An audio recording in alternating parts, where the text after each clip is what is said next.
Yeah. Good afternoon, everyone. My name's Andrew Bateman. I'm going to be talking to you today about basic tennis. The reason why I'm going to talk to you about tennis is because my son plays a lot of tennis and he's getting to the level now where he's in the top 500 in the UK of his category. So when I first started to take him to tennis, I was a little bit, all I just thought was watching it on the telly and everything else. And actually when I got into the in-depth of what actually that these children go through and the players go through, kind of got me interested. So does anybody know anything about tennis? Jeff? Do you? Rackets and balls and courts and nets and angry people the other side of the net. Yeah, John McEnroe? Yeah.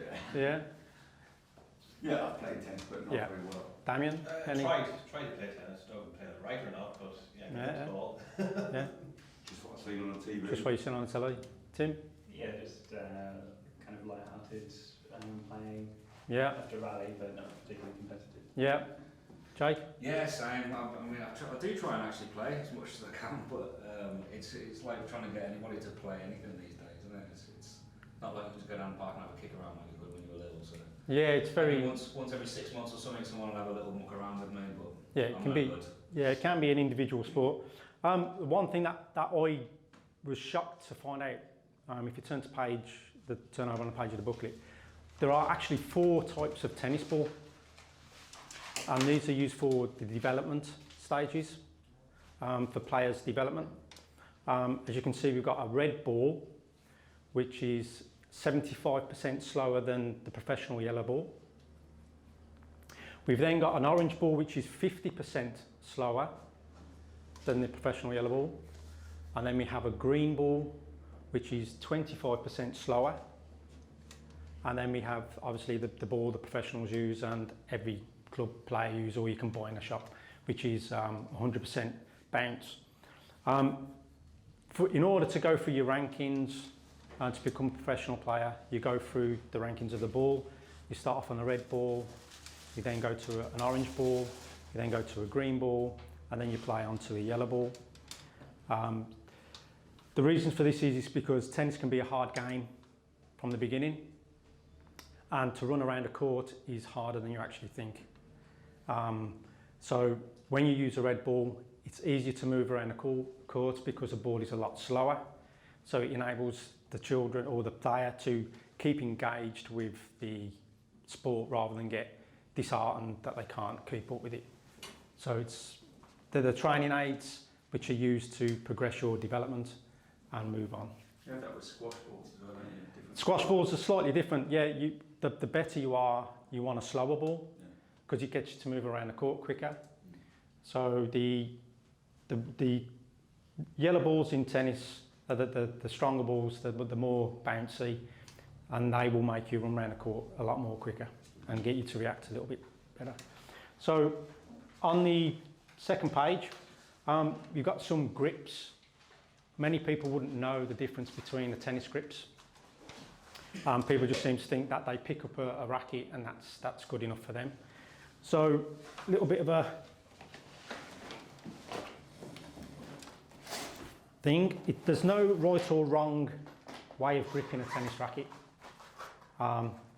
It just determines on you and your preference. So just as a bit of a visual, if I give you a tennis racket,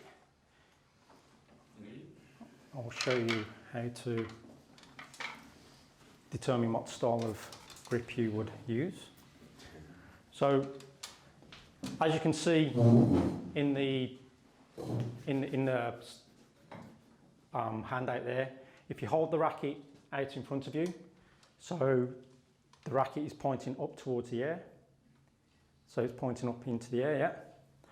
And then you can see the back of the bevel of the handle here will determine what you've got there. So that's 1, on the top is 1, moving round to the right is 2, 3, 4, all the way around till you get back to number 8.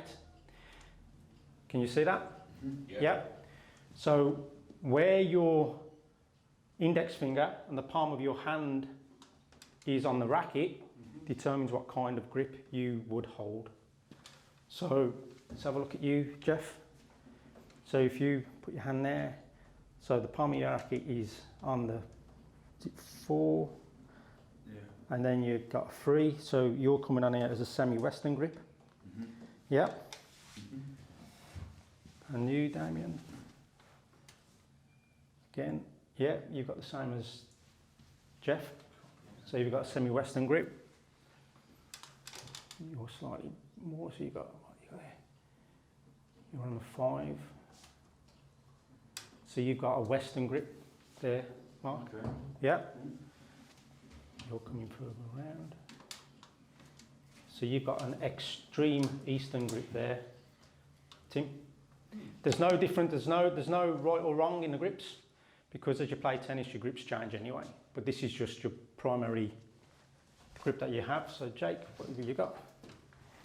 Well, you've got 1, 2, 3. Yeah, you've got a semi-western grip. Nice. Yep.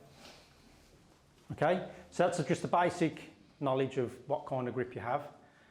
As I say, it doesn't really make any difference what grip you have, because it's just the comfortability of you hitting the ball.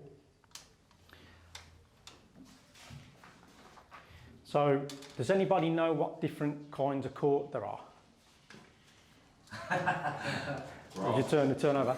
Grass? Is there gravel? No. Parks you play, gravel. Asphalt.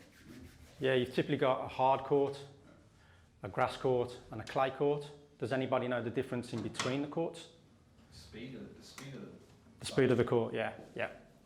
Clay courts are very slow, so they're more suited for power players. I don't know if anybody knows Rafa Nadal. Yeah. Not personally. No, but yeah, he's a power player. It makes the ball bounce slower, so he's able to hit the ball a lot harder. The hard court's the fastest court, and then your grass court is somewhere in between, because depending on the weather, it determines whether it plays fast or slow. Just in the world, like in the world circuit, what would dominate? What courts would dominate? A majority are hard courts.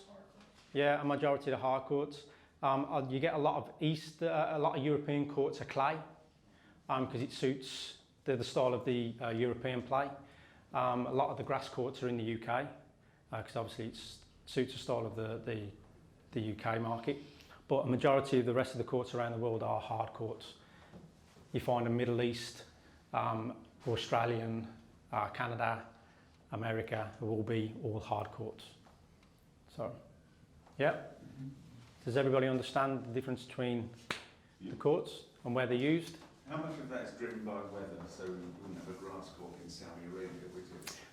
There are grass courts in Saudi Arabia, but they won't be used for tournament play, purely because of I think the upkeep of the cost of keeping them hydrated to keep the grass there.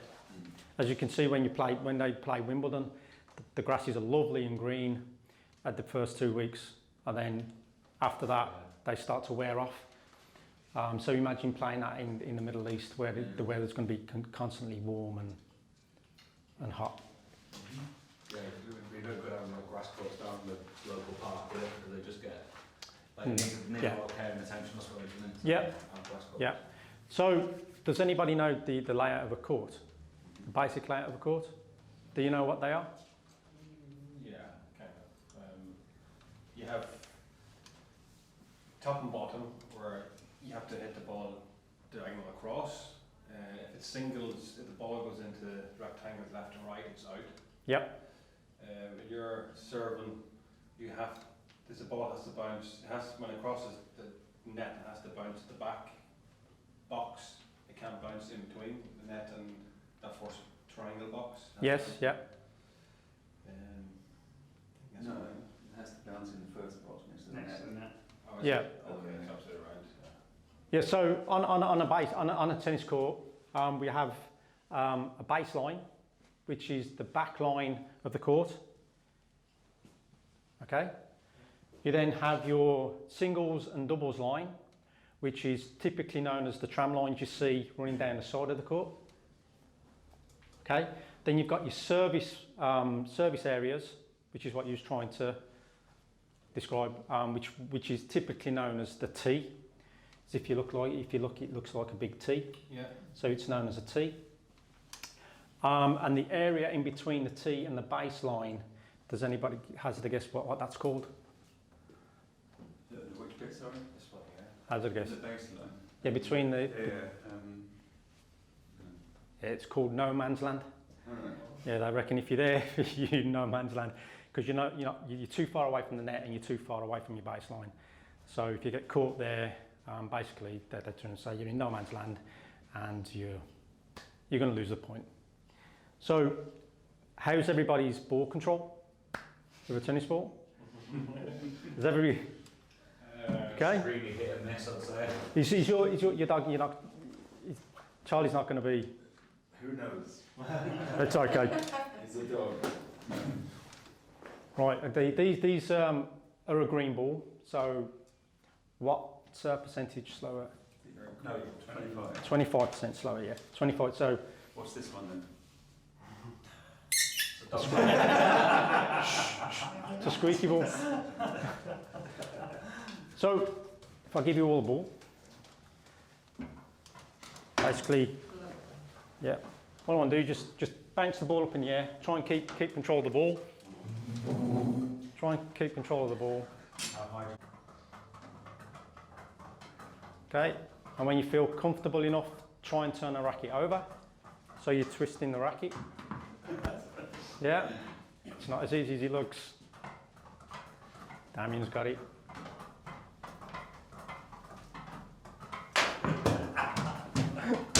Sorry. Yeah. I'm playing it on this duck too. Getting us a bit of space. Catch.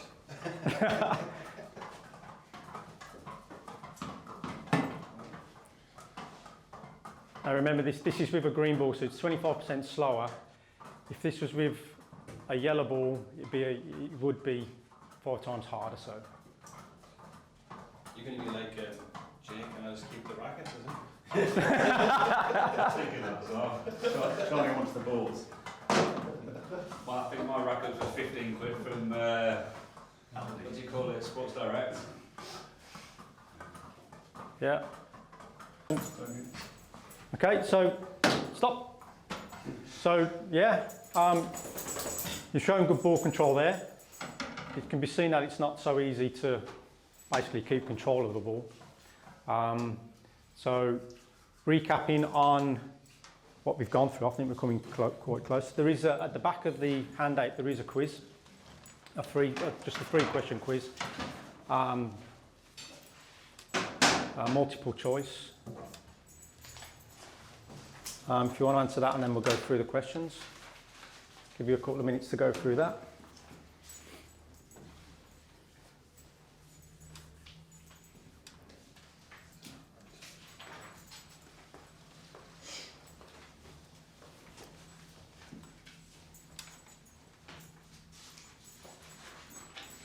Yeah.